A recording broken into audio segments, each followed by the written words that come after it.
انت تعرف ان انت ممكن تتوقع المستقبل قبل ما يحصل؟ مش منطقي ومش طبيعي، بس صدقني دوت حقيقة مع الداتا ساينس، مجال المستقبل، مجال علوم البيانات. طب تعالى نعرف ازاي هي تقدر تخليك فعلا تتوقع المستقبل. يلا بينا.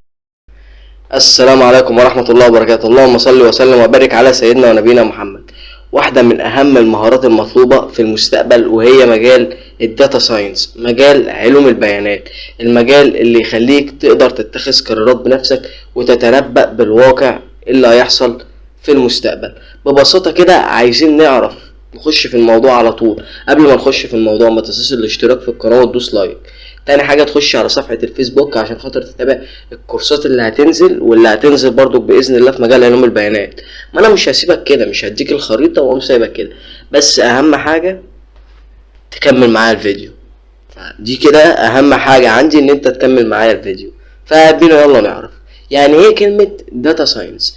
داتا ساينس ديت يا صديقي هي بتجمع لك بين البرمجة والاحصاء وتحليل البيانات، بتجمع لك ما بين التلاتة دول.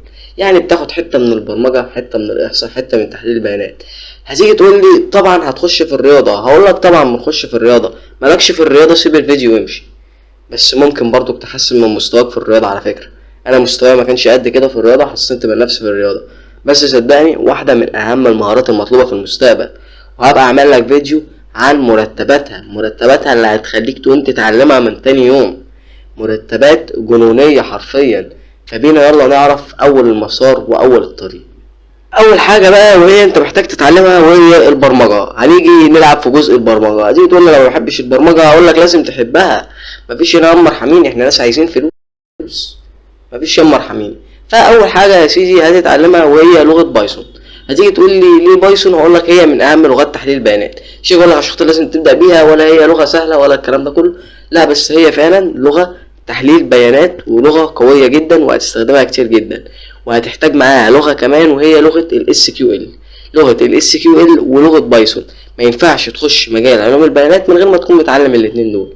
في البرمجه لغه اس كيو ال، لغه بايثون. بصراحه اللغتين سهلين جدا، ممتعين جدا، من امتع لغات البرمجه. حلاوه المجال دوت ان انت مش هتتعمق جامد في البرمجه. يعني مش هقول لك مثلا انت لازم تتعلم جافا سكريبت او لازم تتعلم السي بلس بلس، مش هقول لك لازم تتعلم لغه تقيله. لا، هما اللغتين دول اصلا هما اساس لتحليل البيانات، وهم مستخدمين اصلا في مجالات الذكاء الصناعي. وبالمناسبه نسيت اقول لك ان الداتا ساينس من مجالات الذكاء الاصطناعي.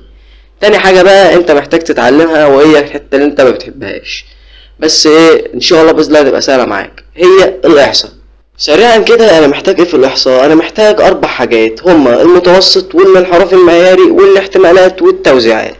دول ال4 حاجات الاساسيه اللي لازم تكون داخل فاهمهم ومتقنهم كامل، مش متقنهم اصلا من على الوش، عشان خاطر تخش في مجال زي علوم البيانات. وبص بصراحه كده عشان خاطر ما اكذبش عليك، هو مجال تقيل جدا يعني. من ناحيه التقل فهو مجال تقيل جدا، بره مجالات بقى الموبايل ابلكيشن او الفرونت اند والباك اند والكلام ده كله. لا بس فعلا مجال تقيل ومتعب جدا، بس بصراحه يستاهل كل حاجه.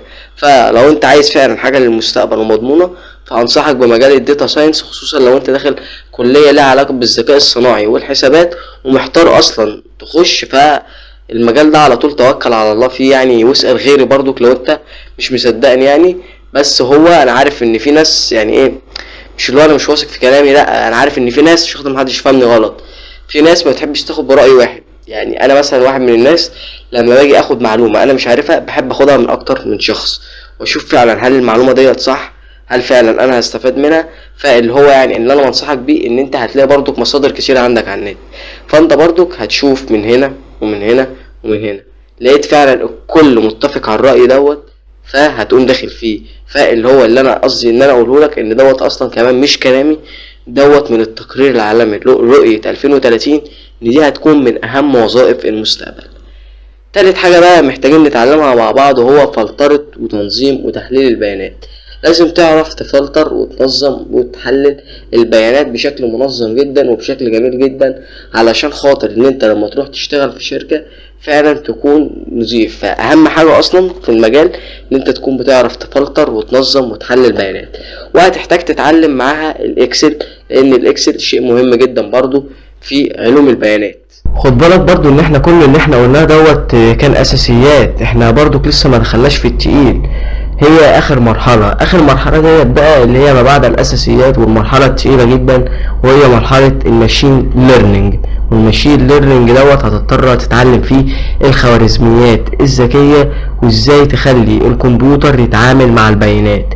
وديت من اهم المراحل اللي هي خلاص انت كده فعلا نقدر نقول عليك ان انت واحد مهندس داتا ساينس او عالم داتا ساينس. فحاجه مهمه جدا هي الاساس ان انت تتعلم الماشين ليرنينج. وخد بالك ان في حاجات كتير جدا برضو هتحتاج تتعلمها.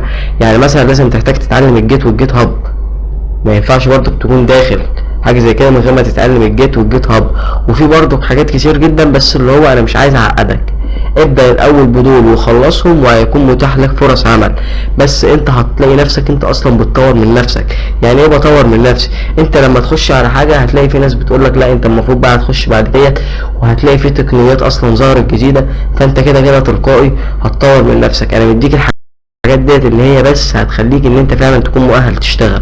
انما في تقنيات كتير جدا، بس انا مش عايز اقول لك عشان خاطر انت ما تتعقدش تيجي تقول خلاص انا مش هبدا اتعلم من دلوقتي، ده حاجات كتير جدا. لا، هي ديت الاساسيات. وخد بالك ان انت مش هتحتاج برضك تتعلم احصاء بس، انت هتحتاج تتعلم ماس ورياضيات وحاجات كتير جدا. بس انا مش عايز اعقدك، بس صدقني والله المجال يستاهل. وافتكر دايما وان ليس للانسان الا ما سعى. فلو استفدت بقى ما تنساش تشترك في القناة وتدوس لايك وتتابعني على صفحة الفيسبوك عشان بينزل عليها كل جديد. والسلام عليكم.